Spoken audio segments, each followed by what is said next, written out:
Hola, ¿qué tal amigos? Buenos días. Otra vez aquí transmitiendo desde Radio y Seguridad, cuidando lo que amas. Hoy vamos a titular nuestro programa, cuidando tu dinero, cuidando tu lana. ¿Qué les parece? Mejor así, para más claro, conciso, concreto y concesos. Así, cuidando tu lana. ¿Por qué?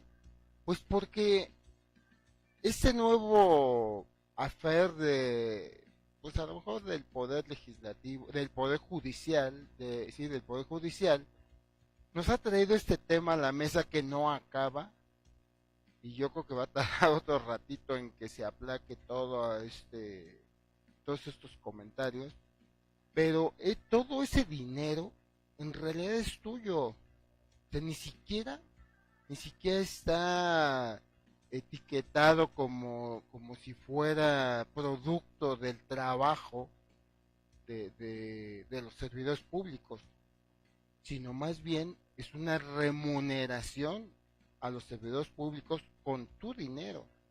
Entonces yo creo que merece la pena hablar de este tema y el día de hoy, lunes 17 de diciembre, bueno, pues estamos aquí transmitiendo en vivo con un invitado de lujo porque en días pasados tuvimos ahí un ejercicio periodístico aquí en la cabina, aunque personalmente yo no soy periodista, pero vino aquí la Fraternidad de Reporteros de México.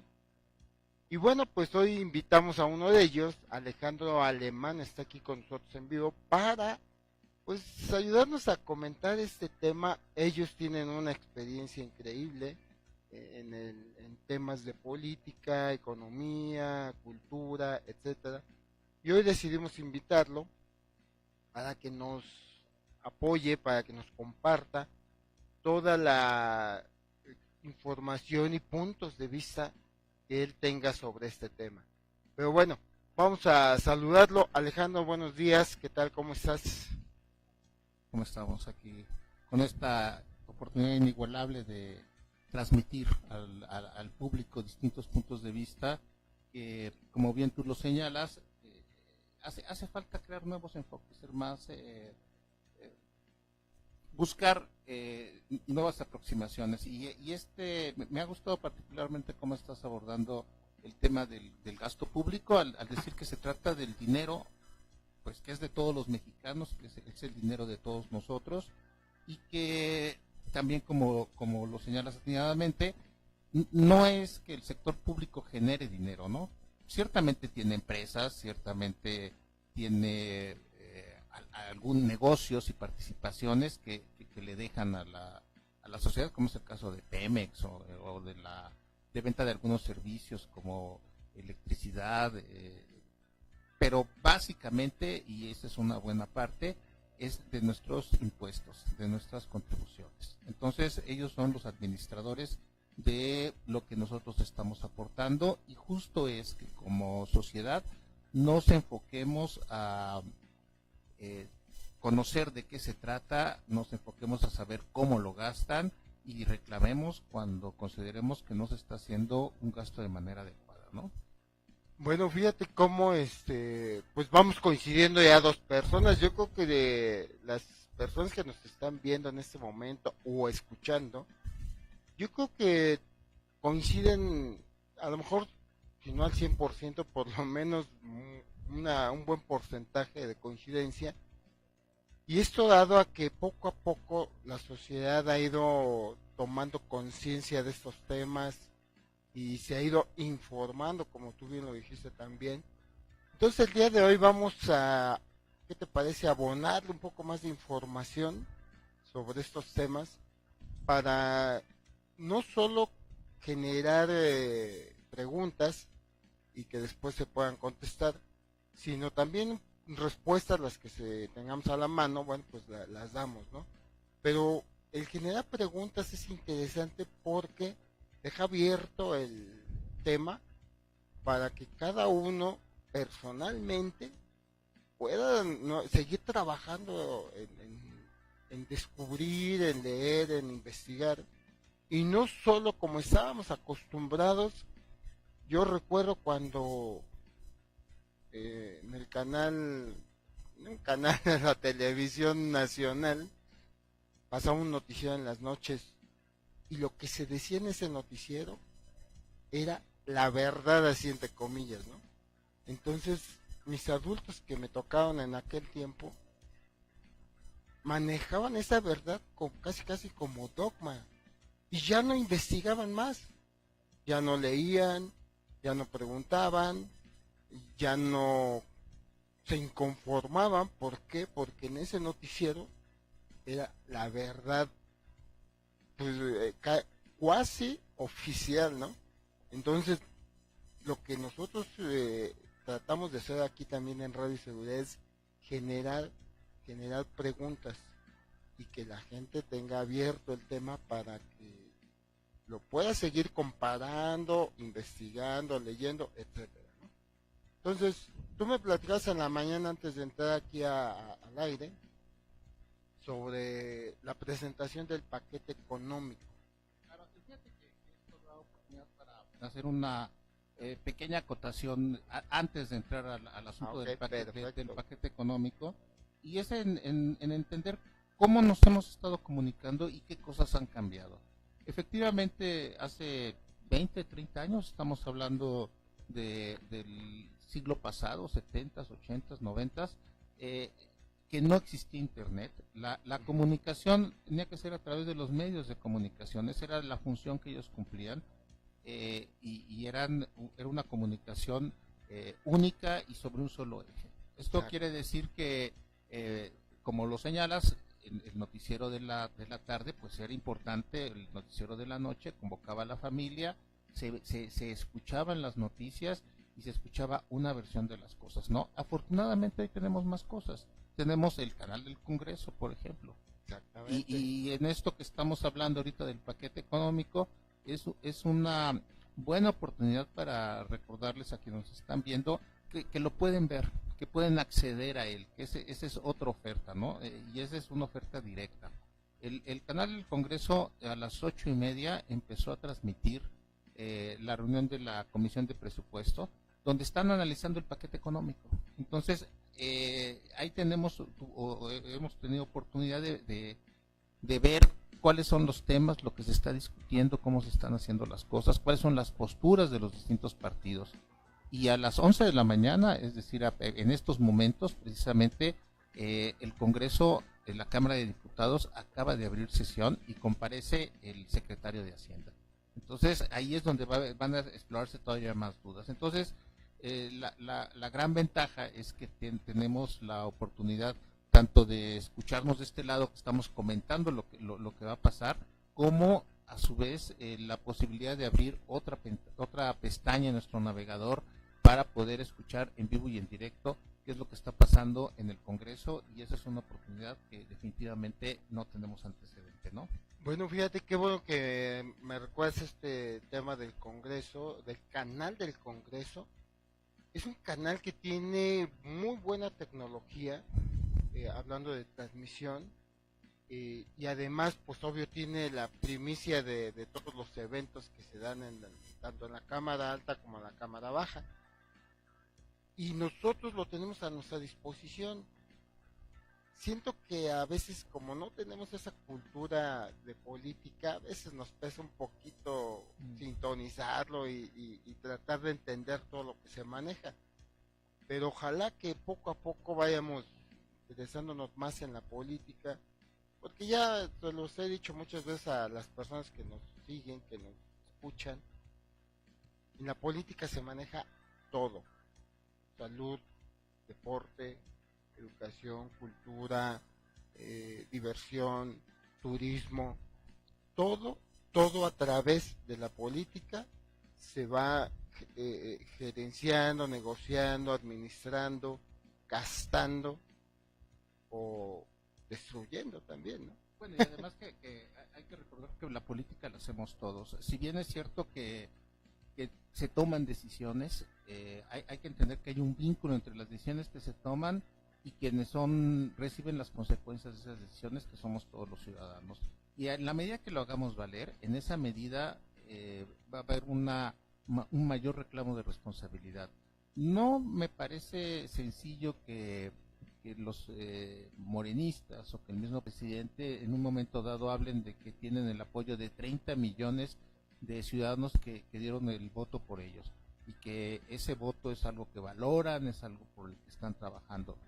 Pero yo creo que definitivamente tenemos que asumir que eso no es un cheque en blanco, que ese apoyo de esos 30 millones de personas, de ciudadanos que votaron por esta opción de cambio, no se quede en el 1 de julio, sino que tenemos que ir más allá, tenemos que reclamar día a día, minuto a minuto, qué es lo que se está haciendo, y pedir que se hagan las cosas bien y que se tomen las cosas con responsabilidad, ¿no?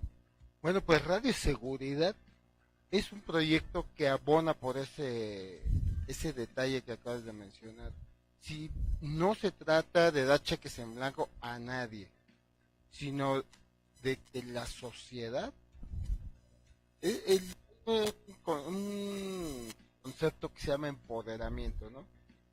Yo me gustaría llamarlo conocimiento, información, madurez, etcétera, pero vamos a dejarlo en empoderamiento, ¿no? De que la sociedad se empodere, que sepa el alcance que puede tener con sus decisiones, con sus votos, con sus acciones y hasta con sus ideas. Claro, y fíjate que este empoderamiento viene en el día a día. Yo creo que en política global se habla mucho de que las pequeñas acciones logran los grandes cambios. Y realmente aquí como ciudadanos debemos de entender que la acción cotidiana, del día a día, de esa acción de preocuparnos más por estar informados, de hacer el comentario como al vecino, a la gente que nos rodea sobre política, sabiendo de lo que estamos hablando y asumiéndolo con responsabilidad, el reclamar que haya servicios públicos adecuados, el cómo nos dirigimos a los funcionarios públicos para reclamarles y pedirles que tengan un trato respetuoso hacia nosotros, nuestro actuar cívico de cada momento, son cosas que nos van empoderando. O sea, este es un empoderamiento de acciones pequeñas, ¿no? Entonces, qué bueno que estamos en este espacio para poder hablar, y que además tenemos un canal de retroalimentación como es lo que nos da el internet, ¿no? Seguramente hay quienes nos están escuchando que están en este momento expresando sus comentarios, y que con mucho gusto los iremos leyendo e iremos regresando los comentarios en esa medida, ¿no? Entonces, regresando un poco al tema, sí te diría que es importante que en estos momentos esté el secretario de Hacienda del país compareciendo frente a los diputados de todos los colores, de las 8 fracciones que están representadas ahí, y está explicando en qué consiste el paquete económico y qué es lo que vamos a esperar para este 2019, ¿no? Y de ahí seguramente vamos a poder entrar a agarrar el tema de que estamos hablando sobre las remuneraciones en el sector público. Bueno, vamos a dejar como ahí en paréntesis este tema de la comparecencia para irnos al tema de las remuneraciones. Se me hace importante este tema de las remuneraciones porque, como les decía, o sea, el dinero es de ustedes. El dinero no es de los servidores públicos. Ya en varias ocasiones he hecho hincapié en el concepto de mandatario. El primer mandatario es el presidente de la República, pero no es el único. Hay más mandatarios. O sea, los secretarios son mandatarios, tienen un mandato expreso a lo mejor por el presidente, no por elección popular. Pero los diputados sí son mandatarios por elección popular. Bueno, la mayoría, porque hay unos que son plurinominales, los senadores sí, y etcétera, así podemos ir los alcaldes. Entonces no es el único mandatario, es el primer mandatario. Pero mandatario no implica que él mande, sino que él recibe órdenes. Y es algo que a veces no nos queda, o no lo sabíamos así. Y si lo comparamos con la palabra arrendatario y arrendador, lo entendemos perfectamente. Entonces, nosotros somos los mandadores o los que damos el mandato y ellos son los que reciben esas órdenes y tienen la responsabilidad y la obligación de cumplir lo que ellos aceptaron cumplir.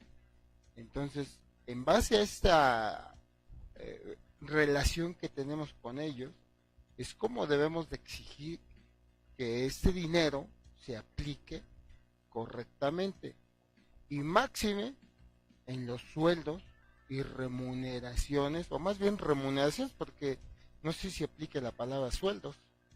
No, bueno, definitivamente sí se aplica porque están haciendo un trabajo, ¿no?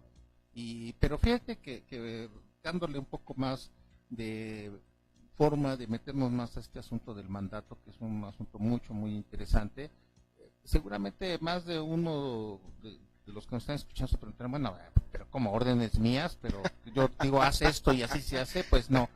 Realmente es un proceso más complejo. Nosotros elegimos presidente el pasado 1 de julio, lo elegimos luego de que se presentaron varias propuestas de cómo pensaban gobernar, qué era lo que pensaban hacer. Ajá. Consideramos que la propuesta que tuvo el mayor número de adherentes fue el mandatario que tenemos ahora, ¿no? Entonces, en ese momento en que él hace un ofrecimiento a la ciudadanía, que recorrió el país y que les dijo, miren, vamos a tener una política donde haya cero corrupción, donde no haya dispendio y donde no se robe, en fin, todas las cosas que ha planteado, nosotros tenemos que recordarlo continuamente, porque sabemos que esa oferta se convirtió en un mandato en el momento en que emitimos nuestro voto, y se convirtió en un mandato también si no emitimos nuestro voto a favor de este mandatario, se convirtió en algo importante en el momento en que quedó ungido como presidente de todos los mexicanos. Sí, exactamente, esa es la manera en que nosotros podemos mandar. O sea, como dice Alejandro, no es de que yo una idea nueva o una idea diferente, no, es un consenso que se logra gracias a las votaciones. Cuando tú votas por una cosa y él por otra, y eso coincide, entonces es cuando se logra ese triunfo y por ende, pues una responsabilidad ya con nosotros. Y así es como tú ejerces tu mandato o tu orden que se deba de cumplir, porque coincidió con muchísimas más. Entonces, esa es la manera. Poco a poquito, como decía Alejandro, poco a poquito, con pequeñas acciones. Tu voto tal vez no fue el único en estas elecciones, ¿no? Fue uno de millones. Pero si no hubiera sido por el tuyo, seguramente las cosas serían diferentes, y no quiero pensar cuáles, sino prefiero pensar las que ya están ahorita, que se vislumbra un panorama no fácil, no padre, pero por lo menos hay una visión de que puede haber un cambio y de que podemos mejorar. Vámonos al corte, regresamos en un par de minutos, no se vayan, esto es Radio Seguridad, cuidando lo que amas. Hoy lunes, ¿de qué pasará mañana? Cuidando tu lana. Regresamos.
Bueno, pues ya estamos aquí de regreso con esta charla que de los preámbulos que estamos dando entre el paquete económico que está presentando, sobre los términos que luego se usan para que podamos comprender todo este remolino de información. Este, vamos, vamos a empezar. Pero bueno, a ver, Alejandro, las remuneraciones,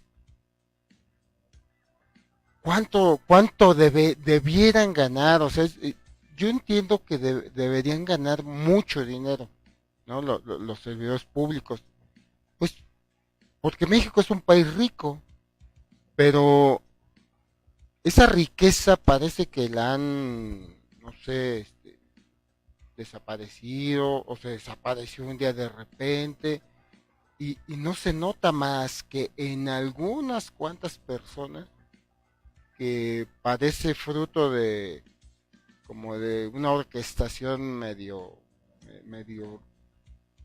medio rara, truculenta y que no permea hasta abajo, o sea, se queda allá arriba. Y eso afecta también, obvio, pues los ingresos de los servidores públicos que hoy por hoy están sufriendo un ajuste. Y pareciera ese ajuste como que les recortan. Pero si atendemos a que todos ya estamos recortados, pues en realidad es un acto de justicia, no de recorte. Tratar de ampliar los enfoques. Me parece muy claro el punto del presidente Obrador cuando está planteando que no puede haber un gobierno rico con un pueblo pobre. Y aquí el tema es, realmente somos un pueblo pobre, bueno, por las condiciones en las que estamos viviendo, por la carencia económica que podemos tener muchos de nosotros, eso pudiera ser una expresión natural y pensar que sí hay pobreza, ¿no?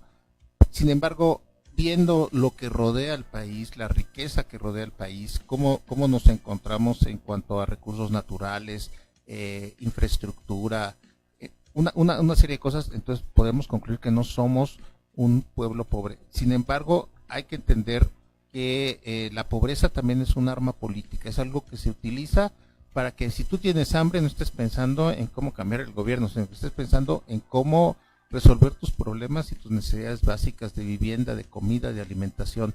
Y estas son demandas que hemos tenido pues desde el alzamiento zapatista en 1994. Entonces necesitamos tener un gobierno que sea más sensible de las necesidades de la gente. Fíjate que acabas de tocar un punto, yo creo que muy álgido en la cuestión de la gobernabilidad de las sociedades, y es el hambre. Por, desde hace muchos años, Estados Unidos es un país que en general no tiene hambre. Pero ¿qué ha pasado con ese país? Pues es el mayor consumidor de drogas ahora. Entonces, ¿qué pasaría o qué puede pasar con nosotros si se nos quita el hambre? ¿Nos volveríamos también consumidores de drogas? O sea, yo entiendo que el no tener hambre te deja la mente ya libre para otras cosas. Entonces, a Estados Unidos le ha pasado algo muy, pues, peligroso, ¿no? Muchos de sus jóvenes y sus adultos sí son empresarios y generan, pero también se han dedicado al consumo excesivo de drogas. Entonces, mi pregunta es con nosotros, esto de que un día se nos quite el hambre podría ser peligroso y por eso no debiéramos no se nos debería quitar el hambre. Bueno, hay que recordar que Estados Unidos es un país guerrerista. Entonces no solo es un país que no tiene hambre, sino es un país que cada 10, 15 años entra en un conflicto bélico y su sociedad, los hijos de las mujeres estadounidenses son los que van a entran en esta locura de la guerra. Entonces, el medio pareciera ser que es el medio de control del gobierno hacia su propia población, para que su población no reclame. Hay cosas que nos hermanan mucho con el pueblo estadounidense en relación con luchas civiles, con reclamos. Sin embargo, como que no solo es una cuestión de que no hablamos el mismo idioma, sino que además estamos en distintos foros, en distintos frentes. Entonces, veamos esta parte que tú estás mencionando. Mientras el pueblo mexicano ha sido sometido a través del hambre, porque eso me queda clarísimo. No hay forma de poder explicarse cómo es posible, del hambre y de la ignorancia, porque tenemos desde el triunfo de la revolución, y estamos ahorita hablando de la cuarta transformación, no se ha podido abatir ni el hambre ni se ha podido abatir el rezago educativo. Son problemas que están siempre presentes, y llega un nuevo gobierno y crea una nueva reforma educativa y crea un nuevo plan de alimentación, pero a final de cuentas no se resuelve el problema. Y esto creo que es un tema muy práctico para plantearlo ahorita. Si realmente estas iniciativas que se están proponiendo ahora van a ir a ese fondo, o se trata nada más de la misma vuelta de siempre, ¿no? Recordemos que el gobierno pasado tuvo su campaña contra el hambre.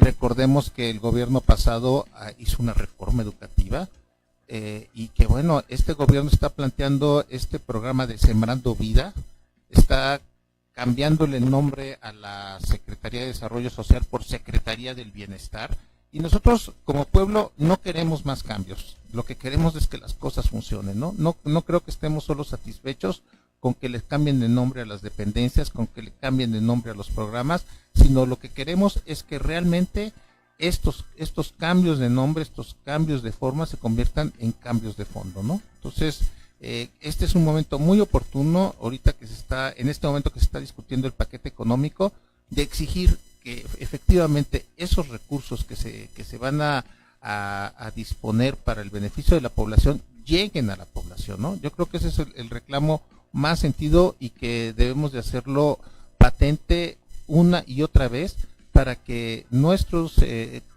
legisladores que están ahorita hablando con el secretario de Hacienda reclamen realmente con fuerza que el diseño económico de lo que se va a hacer llegue realmente a la población, ¿no? Yo creo que sí, la necesidad número uno de nuestra sociedad, el que haya soluciones, independientemente de los nombres, aunque yo creo que este nuevo gobierno, pues cayó en la tentación de liberarse de la imagen del gobierno anterior, y pues eso es una estrategia al cambiarle los nombres a todo, porque hasta el de la Ciudad de México, yo veía el nombre de CDMX, pues muy atractivo, muy personal, muy creativo. Yo recuerdo el de Las Vegas, por ejemplo, ¿cuántos años tiene sin cambiar? Claro. Y ya todos lo identificamos automáticamente. Y la Ciudad de México se empezaba a identificar a ese estilo. Sin embargo, pues también se le cambió, ¿no? Entonces cayó en esa tentación de limpiar los gobiernos pasados de este nuevo como una cuarta transformación o una transformación. Pero esperemos que pues este cambio sí se refleje en soluciones. Y bueno, no solo esperemos, exijamos que sea un cambio. Bueno, que no solo cambiemos del fuchsia al verde, del CDMX a la X ancestral, maya, tolteca, que es lo que están planteando, que no solo sea el cambio de una campaña sin hambre a Sembrando Vida, que no solo sea un cambio de Secretaría de Desarrollo Social, que tiene su sentido, a Secretaría del Bienestar, que también lo tiene, sino que realmente sea un cambio de fondo, ¿no? Ok, que se logren los objetivos y que las soluciones sean visibles y contables para todos.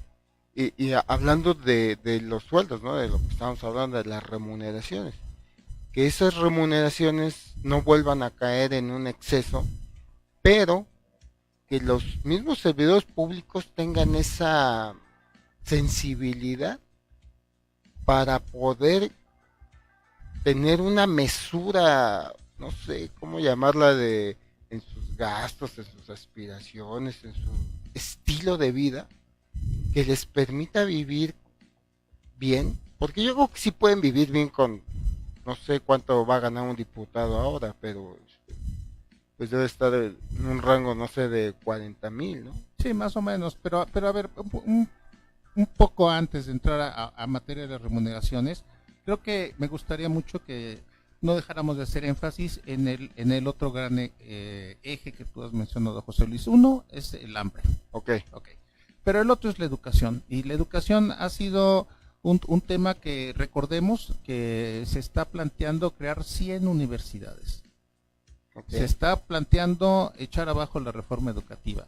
Y bueno, tratando de ver a vista de pájaro este asunto, creo que no es un asunto menor y que tenemos que estar muy atentos a que estas modificaciones que se hagan a la parte educativa realmente sean un cambio, realmente lleven a que la tarea educativa sirva para estar mejor, para estar más empoderados, para estar mejor informados, para que nuestros niños estén más claros y conscientes del país en el que viven. Mira, Alejandro, a mí me gustaría invitarte a ti y no sé, invitar a alguien más también, que no sé, digo, tú tocas el tema de la educación, entiendo que sí lo manejas, pero que invitáramos a alguien más, porque el tema de la educación es crucial, es el eje de, pues ahora sí, hasta de la política de cada sociedad. Y no hay que olvidar que en pocos temas el mundo está unido. Todas las naciones del mundo están unidas. Y uno de esos temas, o uno de esos puntos donde sí hay unión, es la educación. Los sistemas educativos se avalan unos a otros de una o de otra manera. No así los económicos, políticos, cada uno tiene el suyo y le vale el del otro, ¿no? Y llega a haber acuerdos. Pero, por ejemplo, un estudiante mexicano puede a veces validar o revalidar sus materias en otra universidad de otro país, de acuerdo también a un esquema, a un protocolo, ¿no? Y esto da pie a que tengamos que analizar por qué en la educación si coinciden a veces hasta los sistemas educativos. Es un tema bien profundo que arranca desde la educación prusiana y esto arranca desde la revolución industrial, donde solamente, bueno, donde estamos creando mano de obra. Y en realidad, yo creo que ninguna reforma educativa se ha preocupado por la educación, sino por la instrucción. Es correcto. Ahora, definitivamente esto nos abre pie a que tratemos el tema en un programa particular. Desde luego que mi contribución a que eso se pueda dar queda abierta, pero aquí engarcemos un poco en el tema que estamos trabajando y es la remuneración del maestro, ¿sí? Okay. O sea, es un servidor público con tanto valor como lo puede tener un secretario de Estado o como lo puede tener un ministro o el mismo presidente. Y estamos haciendo esta comparación porque el maestro del sector público, el maestro de primaria, de secundaria, de universidad, es un formador de recursos. Entonces debemos de darle ese valor. Ahora, ¿cuánto debe de ganar un profesionista del sector educativo? Y a partir de ahí nosotros podemos establecer cuánto debiera de ganar un ministro de la Corte, un presidente de la República o un secretario de Estado. Cuando hablamos de la riqueza de un país es precisamente cuando estamos nosotros tomando en cuenta estas cosas. Cuando se dice que no puede haber un gobierno rico con pueblo pobre, pues hay que entender que estamos hablando de que en este gobierno no hay una sola clase social, no todos ganan lo mismo. Hay funcionarios que ganan muy poco y que están muy mal pagados, funcionarios que ganan en exceso. Sí, definitivamente, o sea, el profesor, pero, y ya diríamos, no solo el profesor, todos los servidores públicos, cada uno tiene su función, Tal vez el profesor la tiene más, una responsabilidad más histórica, más, más a futuro, con más proyección, porque lo que le enseña a un niño, eso se va a ir toda la vida, ¿no? Ujú. Pero el burócrata que está atendiendo servicios públicos del agua, el predial y cualquier otro tipo de esos servicios, yo creo que también tiene derecho a esa revaloración, no solo de profesional o de trabajo, sino económica. Y no como decía algún comunicado de los ministros, ¿no? Si quieren que no me haga corrupto, pues páguenme mucho, ¿no? Bueno, y es que se dan muchas perversiones. Yo me imagino que un funcionario del sector público que gana 3,000, 4,000 pesos de nómina, pues entonces está pensando en cómo trabajar menos, cómo conseguir otro trabajo, cómo sacar la Ajá. tanda, y bueno, pues estamos hablando de remuneraciones, ¿no? Y es que yo creo que todo parte de que no tenemos una canasta básica y ya no queremos una básica, ¿eh? Queremos una canasta suficiente o basta, más bien una canasta basta y que de ahí parta la medida de los sueldos. Ya sea que ganen una o dos o tres canastas bastas. Yo ya le puse nombre, pero bueno, se me ocurre para quitarle el nombre de canasta básica, porque eso es una grosería. Y yo creo que desde ahí podemos partir, ¿no? Canastas básicas. A tabular los sueldos de acuerdo a las responsabilidades y tipos de servicios que prestan, ¿no? Correcto, Pero correcto. nos vamos al corte, regresando en otro par de minutos, no se vayan, está interesante la plática, espero que a ustedes también les esté gustando y que les sea útil. Regresamos.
mexicanos que no tienen ingresos. Entonces eso es incongruencia, ¿no? Que unos sí ganen X, Y o Z y que los otros ni siquiera la X, ¿no? Y aquí tiene que ver mucho con la forma en la que entendemos esta relación de trabajo-salario. Entonces, es una relación que, como ya habíamos estado mencionando, en el particular caso del sector público, es una relación que se ha pervertido. Se ha pervertido tanto para los que ganan poco, porque asumen que su trabajo vale poco y que por lo tanto tienen que hacer un mal servicio o tienen que ver cómo pierden el tiempo o cómo dejan de trabajar, porque total, pues me pagan poco, ¿no? Ajá. Y estoy aquí por las prestaciones. Como también del lado de quienes ganan mucho o ganan los sueldos más altos, ¿no? Que a final de cuentas ellos dicen requerimos de esos sueldos, ¿no? Entonces, realmente es difícil en estos casos poner a cada uno en su justa dimensión si lo único que estamos viendo es la parte numérica. Hay que entender que atrás de eso está una vocación de servicio. Entonces, creo entender y quisiera asumir que el planteamiento de la constitución moral, de la que se está hablando, de la que se quiere, se está diciendo que se va a plantear, pues que asuma estos puntos, a fin de que realmente se dignifique la función del sector público. Sin embargo, hay que entender que en el caso de las remuneraciones, la iniciativa viene de nuestro Poder Ejecutivo. Y nuestro Poder Ejecutivo, pues solo cubre una parte de lo que es la federación, lo que es la república. Ajá. Es decir, el Poder Ejecutivo ha decidido que nadie puede ganar más allá de 120,000 pesos porque es el sueldo del presidente. Y eso se metió en la Constitución. Ahora, ¿cómo van a poder actuar frente a este planteamiento el Poder Judicial, que es independiente, y el propio Poder Legislativo? Entonces, ahí estamos viendo situaciones que realmente son muy de fondo y que tenemos que buscar cómo irlas armonizando. Si nosotros entramos a la discusión de las distintas posturas de los partidos políticos y las observamos, lo que ellos dicen es precisamente que este planteamiento de que nadie puede ganar más que el presidente es un planteamiento que es equivocado, que por qué lo fijaron en esa cantidad y no en cualquier otra. ¿Y por qué pensar que el trabajo del presidente es lo más importante que el trabajo de un ministro, o que el trabajo de un legislador, o que el trabajo de un senador? Bueno, esa discusión efectivamente no se dio. No se ha dado. Cuando se habló de la ley de remuneraciones, se tomó el punto de vista del exclusivamente de quien envió la ley, que en este caso pues salió de una iniciativa. Entonces, la pregunta que creo que es muy difícil de contestar, es decir, ganar 1.3 millón, o sea, 1.3 millones de pesos, o sea, 1.300.000 pesos al año, que es más o menos el promedio de lo que es el sueldo presidencial, ¿es lo correcto? Entonces, yo preguntaría así al público en general, ¿qué se puede hacer con un sueldo de 100,000 pesos mensuales? Y yo creo que más de alguien de los que nos están escuchando va a decir, oye, ¿sabes qué? Con eso me siento más que satisfecho. Dame la mitad, ¿no? Pero bueno, yo creo que ahí está el punto de discusión, el punto de inflexión, ¿no? Entonces, eso en cuanto a números. Ahora, también hay que entender, definitivamente los salarios en el Poder Judicial no los fija el presidente, los fija, ni siquiera es que los fije, sino que el Poder Legislativo en este momento va a sancionar ese presupuesto que le envió el Poder Judicial, donde están los sueldos de 600,000 pesos de los 12 ministros de la Corte. Hay que entender que no estamos hablando de todo el servicio del Poder Judicial, estamos hablando de los 12 ministros que integran la Suprema Corte, digo, los 10 ministros que integran la Suprema Corte de Justicia de la Nación, que son los que están en la discusión. Estamos hablando en este paquete de los órganos autónomos, que les hemos dado autonomía precisamente para garantizar que las cosas se hagan de manera correcta y ordenada. Entonces, hay que ver que no solo se trata de un asunto del Poder Ejecutivo, que no estamos en una presidencia imperial que decide qué es lo que se hace, sino que aquí se engarzan distintas fuerzas, ¿no? Entonces, vamos a ver cómo se da la discusión y vamos a ver si hay autocontrol de parte del Poder Judicial, de parte de los órganos autónomos y de parte de los mismos legisladores en ganar un poco menos, por lo menos los que están más arriba, pues para que haya más para repartir entre todos, ¿no? Yo creo que estamos así como en un dilema, ¿no? De qué fue primero, la gallina o el huevo, y de ahí seguimos dando vueltas, porque ¿quién debería de poner los sueldos del presidente? Bueno, la Cámara de Diputados o la Constitución.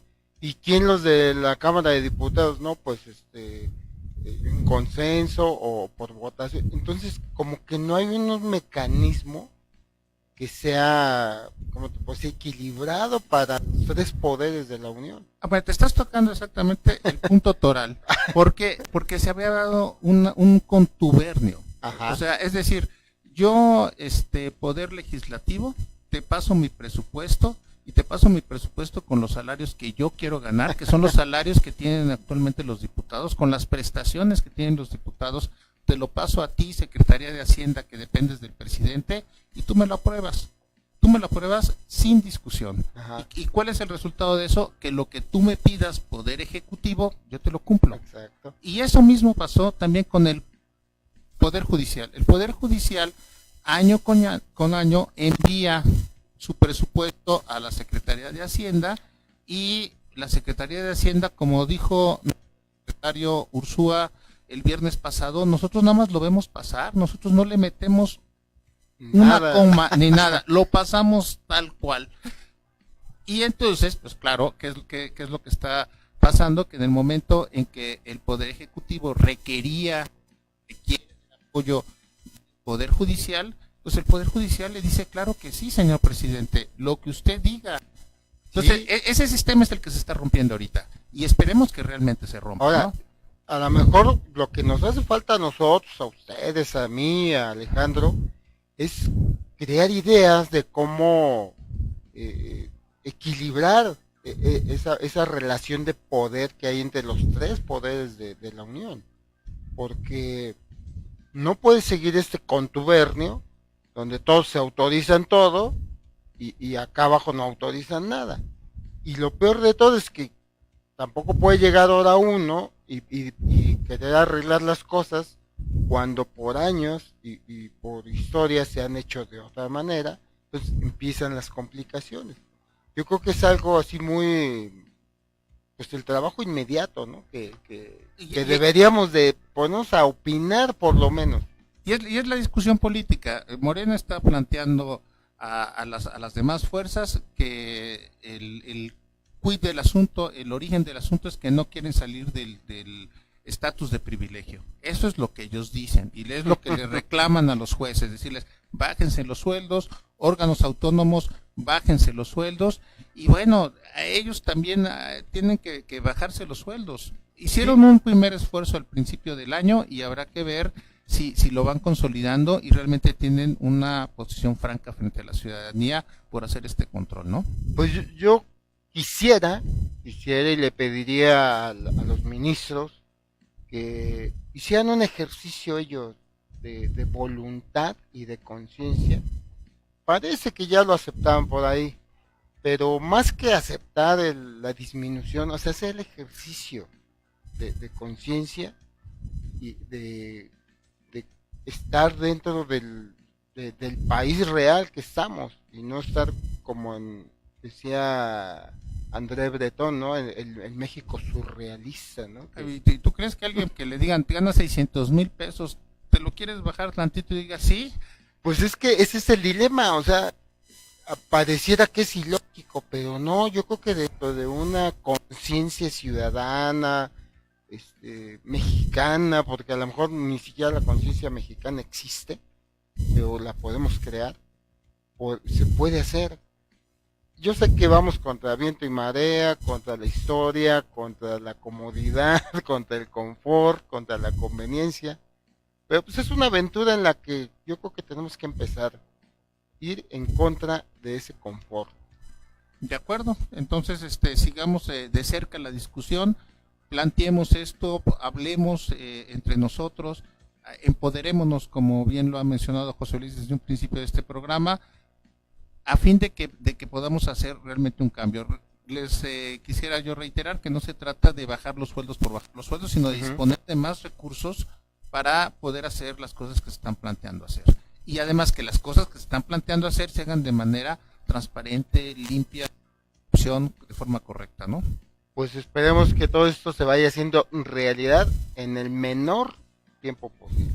Y bueno, pues Alejandro, te agradezco muchísimo que nos hayas acompañado. El tiempo pues nos come y pues hay que cortar esta transmisión.